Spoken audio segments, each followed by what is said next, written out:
جب تک انسان کا بھروسہ عام انسانوں سے وابستہ رہتا ہے، دنیا داروں سے وابستہ رہتا ہے، پیسوں سے وابستہ رہتا ہے، دنیاوی معاملات کے ساتھ وابستہ رہتا ہے، تو وہ کمزور ہوتا جاتا ہے دن بدن۔ اور رسول پاک صلی اللہ علیہ وسلم داعیہ الی اللہ ہیں، تو حضور نے ہمیں یہ سوچے دی ہیں کہ تم نہ اپنے آپ کو اللہ رسول سے وابستہ کرو، پھر یہ جو کمزوری ہے نا، کمزوری یہ تمہارے دل سے نکل جائے گی۔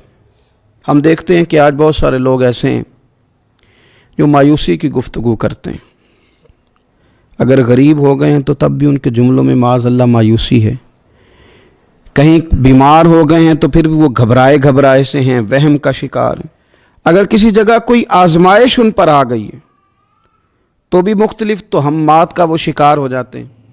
اگر توجہ اللہ رسول کی جانب ہو اور وہ سوچیں جو رسول پاک صلی اللہ علیہ وسلم نے ہمیں دی ہیں، ان پر توجہ ہو، تو پھر انسان کسی وہم کا شکار نہیں ہوتا، پھر وہ مضبوط زندگی گزارتا ہے اور مضبوطی کے ساتھ آگے بڑھتا ہے، کیونکہ اس کو سمجھ آ گئی ہے کہ میرا خالق اللہ ہے، رازق اللہ ہے، پیدا کرنے والا اللہ ہے، اور میرے تمام معاملات کا محافظ بھی میرا اللہ ہے۔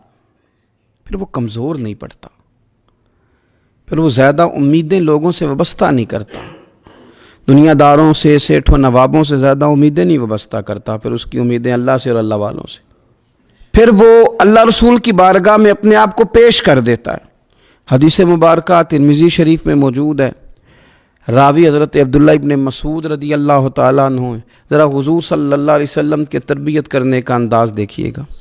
حضرت عبداللہ ابن مسعود رضی اللہ تعالیٰ عنہ روایت کرتے ہیں کہ نبی پاک صلی اللہ تعالیٰ علیہ وسلم نے فرمایا کہ اللہ تعالیٰ نے ہر جان کو پیدا فرمایا، ہر جان کو اللہ تعالیٰ نے پیدا کیا، تو 3 چیزیں رب کریم نے لکھ دیں اس کے لیے۔ ہر جان کو پیدا کیا تو اللہ نے لکھ دیا، کیا لکھا؟ اس کا رزق کتنا ہے یہ بھی رب نے لکھ دیا، عمر کتنی ہے، زندگی کتنی ہے یہ بھی رب نے لکھ دیا، اور جو اس پر مشکلات آئیں گی وہ بھی اللہ نے لکھ دی۔ اس کی حکمت کے تقاضوں کے تحت جو مشکلات آئیں گی انسان کی گناہوں کی معافی کا سبب بنے گی، نیک ہے تو درجات کی بلندی کا سبب بنے گی۔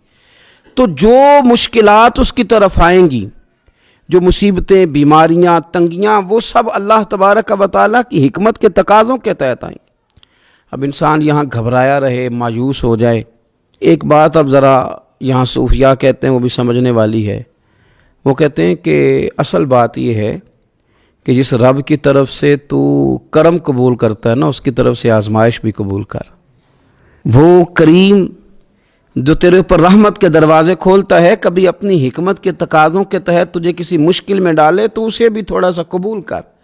ایسا نہ ہو کہ میٹھا ہے تو فٹافٹ تو قریب کرے، اور اگر تھوڑا سا تجھے کوئی ترش رویے سے، ترش جگہ سے گزرنا پڑے تو پھر تو گھبرا جائے۔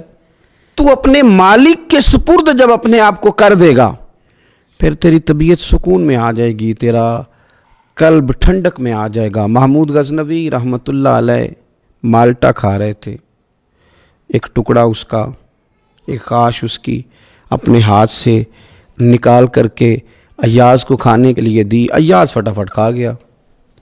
بعد میں ایک ٹکڑا محمود نے اپنے منہ میں ڈالا تو بڑا کڑوا محسوس ہوا مالٹا، تو اس نے اس کو تھوک دیا اور ایاز کی طرف دیکھ کے کہنے لگا بہت ترش تھا، بہت کڑوا تھا، کس طرح تم کھا گئے؟